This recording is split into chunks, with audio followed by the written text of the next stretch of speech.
Os anos 90 foram uma era brilhante para a sétima arte. Exalando criatividade e com efeitos especiais atingindo novos patamares, a década foi marcada por obras que tiveram impacto. E foi em meio a esse período tão rico que nasceu uma das mais estilosas representações de um mundo sci-fi no cinema. Uma grande aventura que remete diretamente aos quadrinhos europeus, com uma forte veia cômica em meio a uma distopia caótica, com carros voadores, explosões e uma bela história de amor. Boas-vindas a mais um vídeo do Central Pandora. Aqui é Sora e hoje vamos falar sobre um filme que marcou os anos 90 com a sua atmosfera única e um elenco de outro mundo. Pegue seu multipass porque hoje vamos mergulhar no futuro de O Quinto Elemento.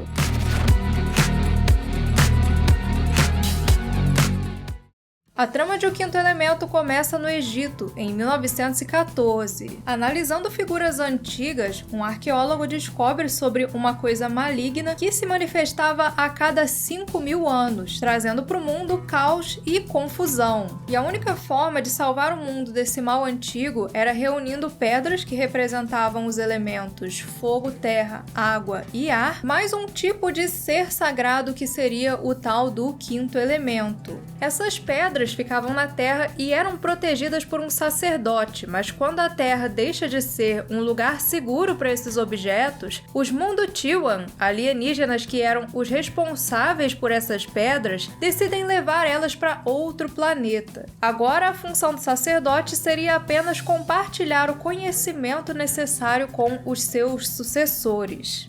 Assim a história avança em 300 anos, agora para um futuro onde a Terra já tem suas próprias naves espaciais, megacidades verticais e as pessoas vivem em cubículos. No espaço, um objeto misterioso surge e vem na direção da Terra, uma coisa desconhecida que logo coloca as autoridades em estado de alerta. Diante dos questionamentos do presidente, o exército opta por resolver as coisas à moda antiga, atirando mísseis contra o invasor sem ao menos saber o que ele queria. Porém, o ataque teve o efeito contrário. Isso porque, como o sacerdote Vito Cornelius já tinha alertado eles, aquela coisa se tratava do mal em sua mais pura forma. Evil begets evil, Mr. President. Shooting will only make it stronger. Sem interesse por poder ou dinheiro, seu único objetivo era exterminar a vida por onde passava. Uma entidade que chega a beirar o território Lovecraftiano, fugindo das leis convencionais da física e desconcertando as mentes daqueles que o observam. O contato direto com essa coisa é capaz de afetar um indivíduo a nível físico, fazendo seu corpo expelir um líquido escuro, que eu não sei se é sangue, petróleo, sei lá. Assim que detectam a ameaça, os Munduchiwan vêm até a Terra para trazer o Quinto Elemento, o ser que seria a salvação do planeta. Mas ainda no espaço, eles são surpreendidos por um ataque de uma outra espécie alienígena, os Mangalores, que estavam ali porque tinham feito um acordo com o magnata Zog. Da nave dos Munduchiwan resta apenas um sobrevivente, ou melhor, apenas as células de um deles, o que foi suficiente para os cientistas usarem uma super impressora 3D que reconstrói o corpo desse alienígena. E assim chega na Terra. Que bom, vamos chamar apenas de Lilu. Assim que desperta no laboratório, Lilu começa a falar uma língua estranha, que nem mesmo os tradutores conseguem compreender. Língua que, aliás, tem aproximadamente 400 palavras e foi criada pelo próprio Luc Besson para esse filme. Não é nada muito complexo, tipo o idioma Klingon de Star Trek ou o Mandoá dos Mandalorianos, mas suficiente para a história. Afinal, né? Badabum! Presa ali dentro daquele vidro e sendo observada como se fosse um sei lá o que, Lilu se sente ameaçada e escapa do laboratório. De salvadora do planeta, ela passa para fugitiva, assim, num piscar de olhos. Nessa fuga, ela acaba dentro do táxi de Corbin Dallas, um cara que já não estava num bom dia e agora precisa tomar uma decisão bem complicada: entregar aquela estranha para a polícia e manter os seus poucos pontos na carteira, ou salvar o dia de uma desconhecida implorando por ajuda.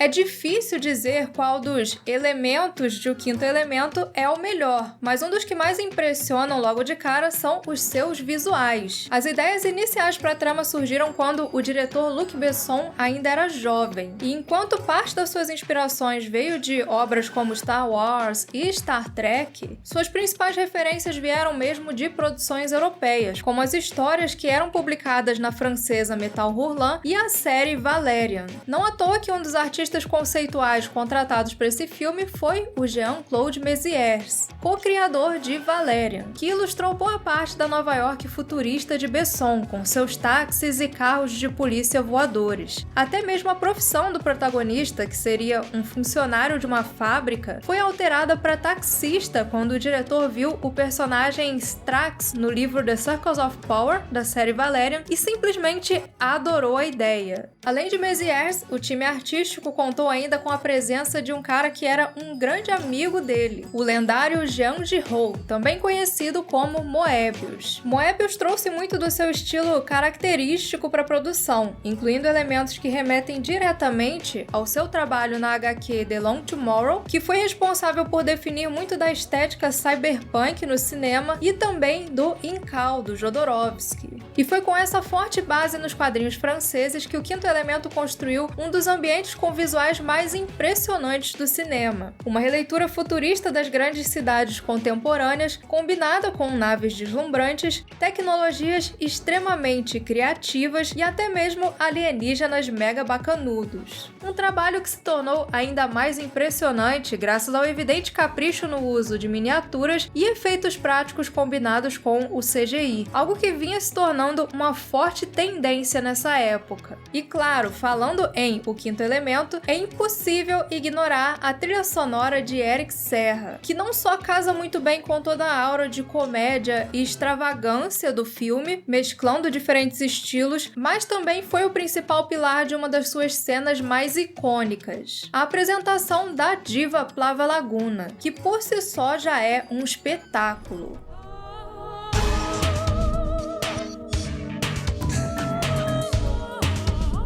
Ao mesmo tempo em que é despretensioso, O Quinto Elemento é grandioso. Uma obra bem-humorada e às vezes até meio brega. Mas acredite, a breguice nesse filme é um elogio, porque ele abraça tão bem esse espírito que funciona. No fim, ele é uma clássica história de bem contra o mal, passada em um mundo que mais parece um casamento de Blade Runner com Flash Gordon, com direito até a figurinos excêntricos e cheios de cores vibrantes, criações do renomado designer Jean-Paul Gaultier. E foi optando por essa temática tão comum que ele trouxe uma questão simples, mas que vale a reflexão. Afinal, por que salvar o mundo?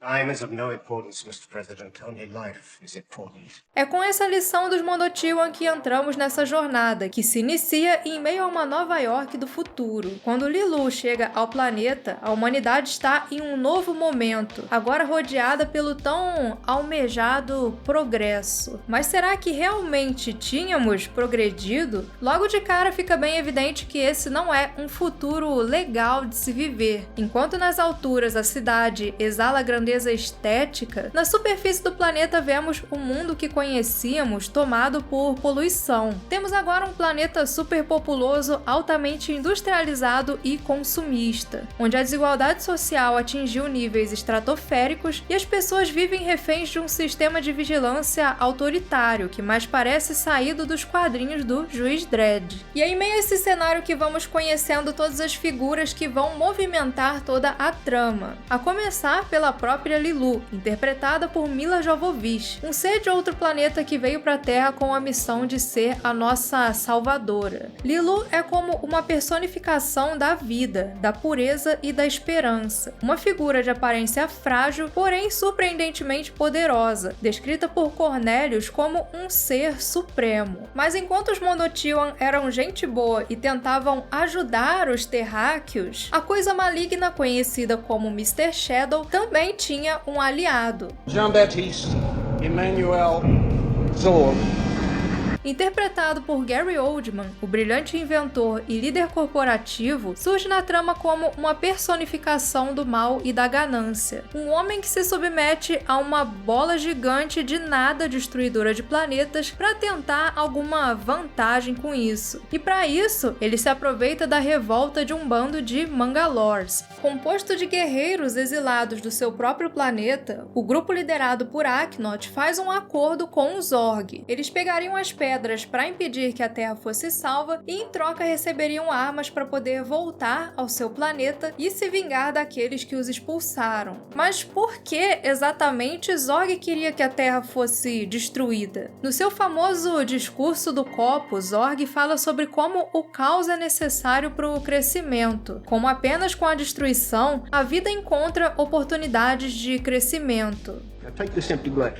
Here it is, peaceful, serene, boring. But if it is, look at all these little things. So busy now. Notice how each one is useful. Enquanto existe sim todo um pensamento filosófico sobre o mal ser necessário para o bem, sobre o caos ser necessário para nossa evolução, a visão de Zorg sobre crescimento é meramente industrialista. A destruição seria somente uma forma de encontrar uma função para todos na indústria para que homens como ele mantivessem os seus impérios. Um império que, aliás, quase desmorona para uma cereja, se não fosse a piedade de Cornélios. E completando esse triângulo principal, temos uma terceira figura, o protagonista Corbin Dallas, interpretado pelo Bruce Willis, já com Duro de Matar e os 12 macacos no currículo. Diferente de Leeloo e de Zorg, Corbin é apenas um cara comum, que por algum motivo tem na sua casa uma bandeira comemorativa da Copa de 94, que teve como campeão o Brasil. Seria Corbin um brasileiro? O personagem de Willis era um ex-militar tentando ganhar a vida como taxista e sonhando com o dia que encontraria a mulher dos seus sonhos. O que ele não imaginava é que essa mulher literalmente cairia do céu e o colocaria em uma odisseia que mudaria para sempre a sua vida. Corbin era apenas mais um sobrevivente no meio dessa distopia opressora. Um cara que tinha os seus defeitos, mas tentava dar o seu melhor a cada dia, mesmo dificilmente abrindo mão de uma boa dose de sarcasmo. Sir, are you classified as human? Negative. I am a meat popsicle. Por fim, apesar de imperfeito, Corbin é o típico herói de ação, o cara viril e corajoso que vai guiar e proteger a mocinha ao longo da sua jornada. Mas ele é cercado de um ecossistema tão interessante de personagens que a figura do herói não se sobressai sozinha. Na verdade, ele acaba funcionando como mais uma peça desse quebra-cabeças, que além da própria Leeloo, que é super carismática e uma heroína repleta de cenas memoráveis, tem ainda o comediante Chris Tucker como o divertidíssimo e mega extravagante Ruby Rhod, que foi pensado como uma versão futurista do cantor Prince, o atrapalhado sacerdote Cornélios, interpretado pelo queridíssimo Ian Holm, que muitos vão reconhecer como o Ash de Alien, e a encantadora e misteriosa Diva Plava Laguna. Todo o conjunto de protagonistas e coadjuvantes funciona tão bem junto que a história termina e o herói e o vilão nem ficam sabendo da existência um do outro. E isso não é um problema, porque no fim o grande conflito está mesmo na jornada de Leeloo e a sua descoberta sobre a verdadeira essência da humanidade. Quando chega na Terra, ela começa a estudar sobre os seres humanos em uma enciclopédia, começando pela letra A. E no fim do filme, atenção aos spoilers, ela se depara com a guerra na letra W, que no inglês é War. Eu não sei como antes ela não passou por coisas como genocídio, preconceito, desigualdade social, racismo, nazismo, mas enfim, quando descobre sobre a guerra, ela se questiona qual era o sentido de salvar a vida, já que nós usamos essa vida para fazer mal aos outros. Não fazia sentido para ela assumir o papel de salvadora de uma espécie que era tão cruel e destrutiva. Mas um ponto essencial de toda essa história é o romance entre Corbin e Leeloo, que vai se desenvolvendo ao longo de toda a trama. Ambos eram pessoas confusas, tentando superar os seus próprios fardos. Enquanto Corbin tentava lidar com a rejeição da ex-esposa e os dramas do seu passado como militar, Lilu estava sozinha e assustada em um mundo alienígena, em busca de ajuda para cumprir o seu destino. Na bondade e determinação de Lilu, Corbin encontra um motivo para superar os seus sentimentos negativos, enquanto nos cuidados de Corbin, que via ela como muito mais do que apenas o seu propósito, Lilu descobre o que é ser amada. Por fim, a grande revelação é que, além dos 4 elementos que representavam a natureza, o 5º elemento necessário para salvar o planeta era o amor. Algo que, assim como a guerra é inerente à essência humana e, por fim, tem a capacidade de fazer até mesmo aquele mundo violento e opressivo um lugar um pouco melhor. Um sentimento que fazia da nossa espécie digna de salvação. Sim, em uma comparação quase inevitável a Jesus Cristo, Lilu carrega o fardo dos pecados da humanidade em prol do amor. E assim o planeta é salvo da entidade Mr. Shadow. Repara que, além do amor, todas as outras pedras eram representações de elementos da natureza. Todos eles elementos essenciais para a sobrevivência do planeta, o que funciona não apenas como um simbolismo muito inteligente, afinal, nós seres humanos também somos parte da natureza, mas também como uma metáfora sobre a importância de protegermos o nosso meio ambiente, um alerta sobre a necessidade de preservar esses elementos, afinal, sem eles, o fim da Terra vai ser inevitável, unido a uma mensagem sobre como ações positivas podem fazer do mundo um lugar um pouquinho melhor, mesmo sabendo que acabar com o mal por completo é impossível, mesmo para Lilu e os Mondotilian. What's wrong with you? Just scream and call! Every time Lily says something to bomb or something, I'm leaving. Vibrante sem ser artificial, profundo sem precisar se prender a tramas complexas. O 5º elemento consegue ser transgressor e clássico ao mesmo tempo ao levar a atmosfera dos quadrinhos europeus para uma tela de cinema. Um filme que se desapega das influências mais tradicionais do cinema hollywoodiano e no fim apresenta o que eu considero a coisa mais próxima de uma adaptação de O Incal do Jodorowsky já feita. Taika Waititi que fique esperto.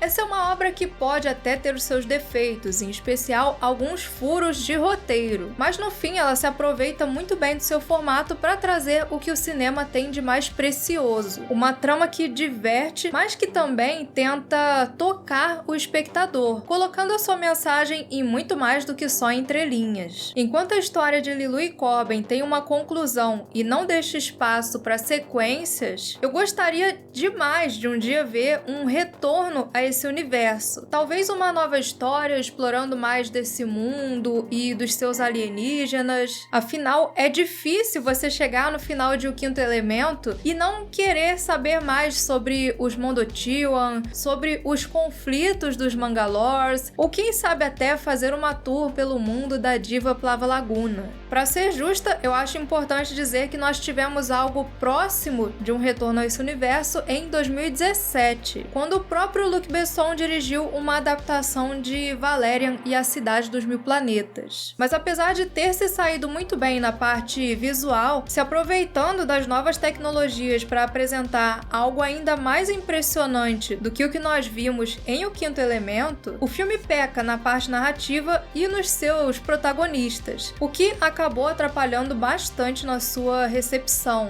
De qualquer forma, O 5º Elemento é um filme que tem um legado que perdura até hoje. Um filme altamente cativante que nos apresentou um mundo único e que hoje é considerado um clássico cult do cinema. Para mais análises de ficção científica, dos clássicos ao underground, continuem com a gente aqui no Central Pandora. E antes de encerrar, um agradecimento mais do que especial aos nossos oficiais de ciências Nostromo, Everton Carpes, Zero e Luiz Alberto. Pessoas que são parceiras na nossa missão de trazer entretenimento de todas as galáxias. Muito obrigada e vejo vocês por outros mundos.